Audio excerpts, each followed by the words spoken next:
Hello guys, I'm Mariano, the Trading Parrot, and today we're going to be looking into two of my favorite indicators of on-chain data analysis. But don't freak out, because on-chain data analysis is a beautiful source of information. As opposed to technical analysis, it tends to give you some very strong insights that typically don't require you to take immediate action. The hints that we can pick from this sort of data, having maybe a couple of looks a month into these charts, can give you either that confidence that the bull market is going to continue for longer, or whether we are starting to step into unknown territory, or if things could collapse in the short to medium term. And that's why I never miss the opportunity to look into these charts even more than twice a month, sometimes once a week, just to make sure that we are in the right path with my hypothesis and my targets. In today's video, we're going to look into just two of my favorite on-chain data analysis indicators. We're going to discuss some very interesting developments for the Bitcoin network. This indicator, if you've been watching my channel, at least in the past 2 years, I have been using the growth of the Bitcoin network to forecast events, and I'm talking about the price action. And I'm also gonna cover another indicator which I will reveal just in a second. In particular, this one about the number of unique addresses is right hitting a milestone in here, which we have done in here and also in there. So you may not want to miss what happened to the price at that point, and more importantly, do I think it's gonna happen again this time, or is it this time different? Let's have a look. Guys, if you like this type of content, make sure that you are subscribed to Coin Bureau Trading. I publish 3 times a week videos on this channel, but if you are a hardcore fan of swing trading, daily trading, and you really need to stop to stay on top of the price action, every single twist of what Bitcoin is doing and the altcoins as well, then make sure that you're also subscribed to the Trading Parrot, where you're gonna find 2 to 3 videos per day in my channel. Worth noticing that I pay a lot more attention to TA than on-chain data. This is gonna be just an exceptional video today because I got that notification about that milestone that we are hitting just today. And if you're watching this video, you're very lucky because you're not gonna find that information in any other channel. And by the way, guys, if you're interested in that chart and you want to follow it up in my website, thetradingparrot.com/charts, you're going to find this and all the charts that I use for my TA analysis, on-chain data, altcoins, volatility. There are 64 charts in here, and the vast majority of them are free to access. All right, let's go with the content. First of all, let's explain what this indicator is. As you can see, it looks like 2 moving averages, the yellow and the blue. But these ones, in this case, have nothing to do with the price action. They are not moving based on what the price does. Instead, they are tracking this source of information, which you can find on TradingView. The symbol is BTC_new addresses altogether, and I'm using the one from Glassnode, but notice that now you can get it from different sources as well, which is pretty cool. I didn't see that before. So in practice, the one that I'm using is just this crazy funky thing moving up and down, which is tracking the number of unique addresses that appear for the first time in a transaction on the native coin in the network. It's almost like reading a full book instead of the name of an asset, but that's what it is basically. And it represents what it says, basically how many new addresses are joining the network and are starting to trade. And how can we interpret that? Well, interest in the network. It means that people are using Bitcoin. They're transacting, they're buying, selling, transferring to exchanges, whatever. And if you look below, I have the price action as well on Bitcoin, and it doesn't really take to do much analysis to understand that whenever we reach a peak in the market, this metric is also reaching a peak. That's because with the price going up, new people want to be part of the gold rush, and they want to get a new wallet, buy Bitcoin and hold it. But as you can see on every single peak, 2017, the technical peak of 2021, and notice I'm saying the technical one because this is a dead cat bounce with a higher high. Sure, that is the all-time high that cycle, but the technical one is this because at this point all the technicals were already below overbought. We'll talk about that in another video, but it's something interesting that one day we can discuss as well. And in this cycle, we are very close to 100K. We are at 96K, and you can see that the peak of activity in the network occurred when the price was around 27, 26K. And I'm gonna bring back the EMAs. I'm gonna talk about how I use this as a strategy. And then later in the video, we're gonna cover all the really crazy things that are happening in the network in this cycle that initially spooked me a lot, I have to say. And I really have to kind of hold myself from thinking, oh, maybe we are going straight into a bear market from here. More on that in just a couple of minutes. So let's bring back the EMAs. I'm using two EMAs. I'm using a yearly one, which is the blue. You can see that it moves very slow. And in a bull market, it goes pretty much only up with a very slow slope. Then in here, it goes up again until it reaches our technical top. And once again in here, okay, let's continue. Then we have the monthly one, 30-day rolling moving average. You can do this yourself if you want to build it, or you can find my chart in my website under the section charts and just copy the chart if you want. And then you can preserve and observe all my trend lines, my vertical lines with the milestones and all of that. So why am I doing 30 versus yearly? Because what I want to track is basically when do we enter into a bear market and when do we exit from the bear market. And the way I've been doing this, at least when observing 2017, is the hypothesis that in a bull market, the 30-day rolling remains above the yearly, with some tiny exceptions that we can afford in here. Then we have a blow off top, and we reach 600K new unique addresses that appear for the first time. Indeed, we reach 800K, but the moving average just gets to 600. And once we see a very pronounced breakdown below the yearly, then we have a confirmation we are in a bear market. Notice that this top of the moving average coincides with the top of 20K, but the confirmation we only get it at 7K. So it's a delay signal. It's more like a confirmation. Yes, I'm sorry, we just entered the bear market. If you're still holding, probably you're not feeling very smart at that point. Then we get a breakdown and we start building up once again with an uptrend on the number of new unique addresses, which I'm just gonna call our indicator from now on, because I'm not gonna read the whole book every time I refer to it. And you can see that even if you're going up, the price can still go down to 3K, the final capitulation event, sure. And that sort of divergence, bullish in this case, takes you back into a bull market. You can see that it remains going up regardless of the price going down, but eventually somewhere in here, you see a breakout of the yellow above the blue. And then we start seeing somehow in this cycle, the 30 bouncing off the yearly. Not as good as it did it in 2017 because there was a pandemic in the middle, but we can afford this, and then eventually we get to a top. Fast forward, we enter in here into a technical bear market with a dead cat bounce that causes a new all-time high, which is an anomaly, probably caused again by the pandemic. This top here should have been a blow off top. Thanks to the pandemic, it wasn't. Therefore, it allowed for the dead cat bounce to be higher, which I shouldn't be saying in this video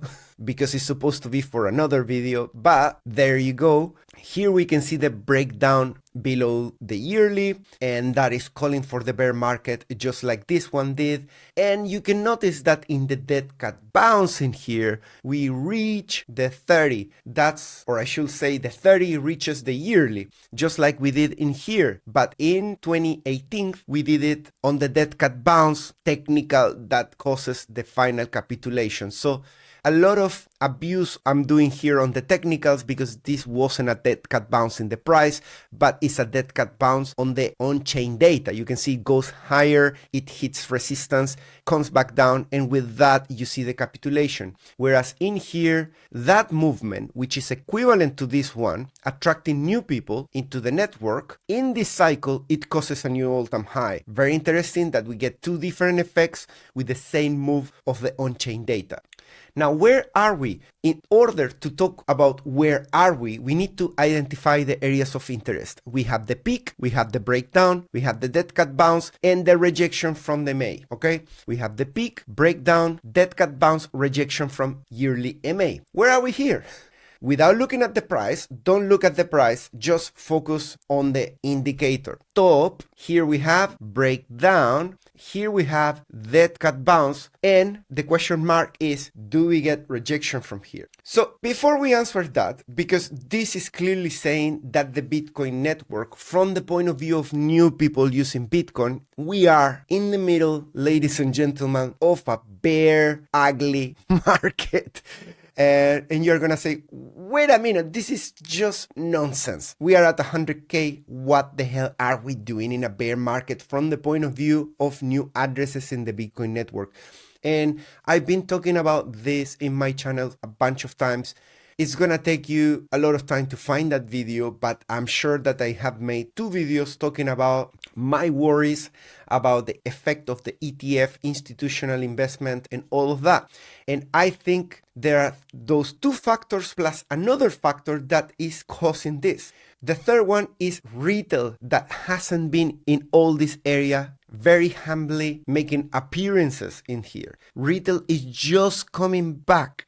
In the past 2 cycles, retail was responsible for these 2 peaks, whereas in here is institutions. And if you think about institutions, what are institutions doing now? They are buying via ETFs, okay? We get BTC, we got now Ethereum as well, but pretty much this spike in here is all caused by institutions, and they're buying through these companies in here, BlackRock, Fidelity, Bitwise, ARK. And I speculate that every time they buy and they sell, these companies are not telling us really whether they keep all the Bitcoin that they want to accumulate into hardware wallets, and they don't really move it anymore until they have enough based on the demand that they expect. So if the total in here is 30,000 whatever, I don't think this is 30,000 Bitcoin, maybe it's shares, they probably think, okay, we need X amount of billions in Bitcoin. And they just go and probably they bought it and accumulated a lot of that at prices of bear market. As soon as they got the approval on the ETF, I'm speculating that they were buying at very cheap prices and over-the-counter buys that caused this move of over at 200%. During this 200%, then retail and institutions bought from BlackRock and Fidelity. But over-the-counter, before the move up, they accumulated. After that, all those institutions, and this is again just speculation, I'm just putting a finger in the air and thinking what makes sense to me, which I might as well change my mind if I find new information. But I feel like ETFs on spot accumulated in here, thinking we might need in the next 2 years this amount. Let's just buy it at 26K. That's low risk. Let these idiots buy it in here after. And every time they buy, they sell. We just keep in our arcs. Enough for them to have their play. Whatever. We are going to make profits from the fees. We are going to make profits from all those transactions. And when we think it's a bear market incoming, we're just going to reduce that accumulation.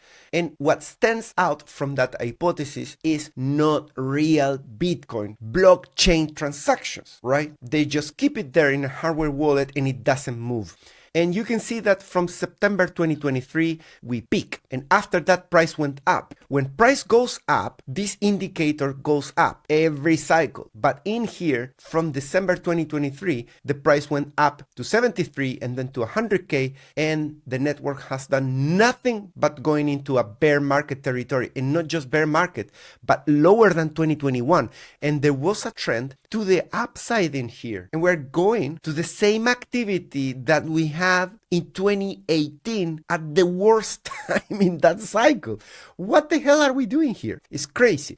And we are about to reach now our milestone of the yearly blue MA. So my question, and this is a question for you guys because I don't know the answer. I'm just continuing to track this thing in here. And the big question is, are we going to repeat the same pattern of a rejection first from the blue right here back down, mimicking what we did 1 and 2? Or this time is going to be different, and things, thanks to retail coming back in, we might as well break the pattern and start pushing back into highs and potentially even do a new high, which is something which is just one of the potential outcomes. Second outcome could be that this trend line that has been respected on 2017, on 2021, and kind of with a double top in 2023, end of the year, could it be that we get another push in here? That's another outcome. Not very likely according to this performance, because this performance is based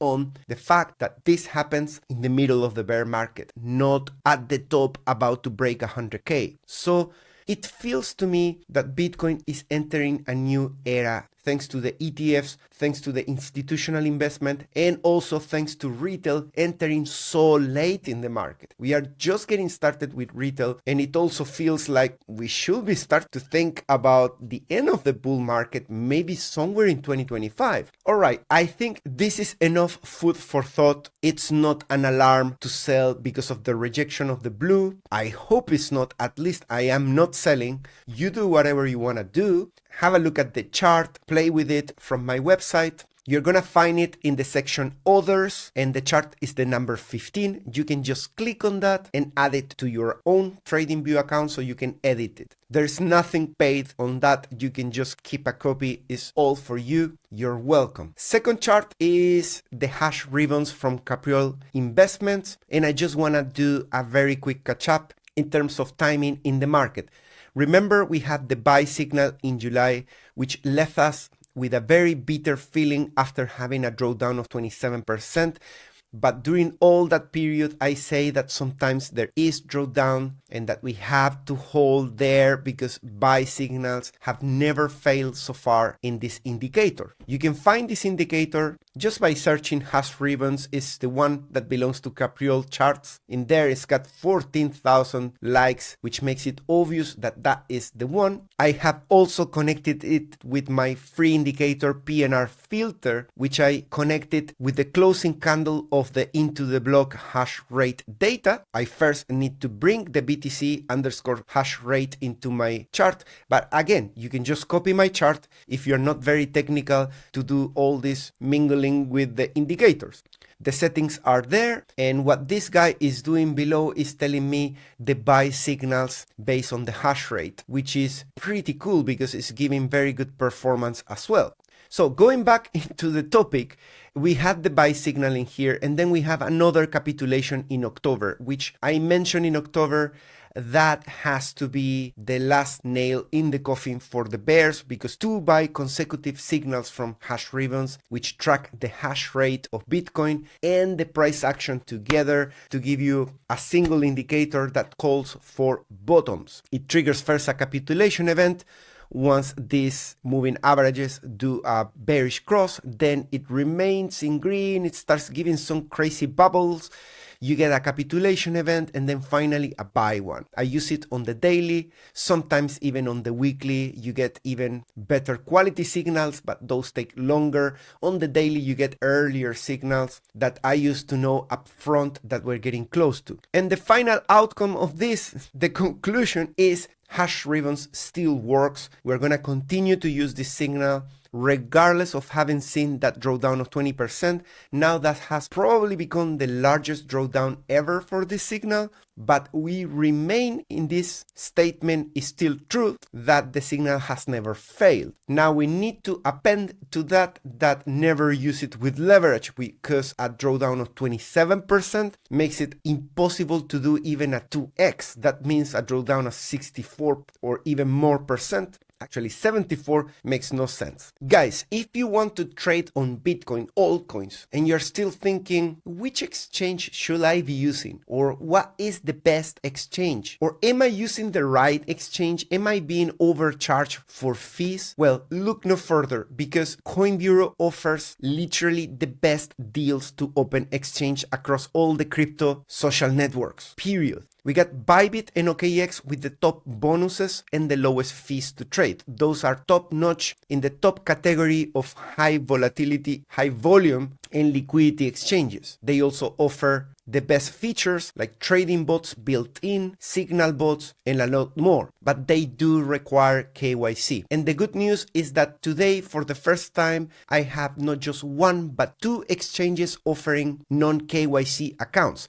And that gives you two alternatives depending on where you live. I heard that bluffing requires VPN in Canada, but I'm pretty sure that 2bit doesn't require it. And we have a pretty decent bonus based on trading volume on 2bit of 9K in a 40% fee discount. And if you're wondering what is 2bit, I never heard of it. Some of the top people working for Bybit decided to create a separate exchange. And that's how it's born 2bit, which if you open an account and if you ever use Bybit, you're gonna find it extremely familiar. Still, next week, probably I'm going to create a tutorial on how to use 2bit. If you ever use an exchange already, it's extremely simple. It takes just 5 minutes. And again, these two at the top don't require KYC, so you can withdraw, deposit crypto as many times as you want and open multiple accounts with different emails. And in most of the countries, you don't need VPN for bluffing. And I'm pretty sure that you don't need at all VPN regardless of where you live on 2bit. So have a look and enjoy the discounts and the bonuses. I'll see you in the next one. Bye bye.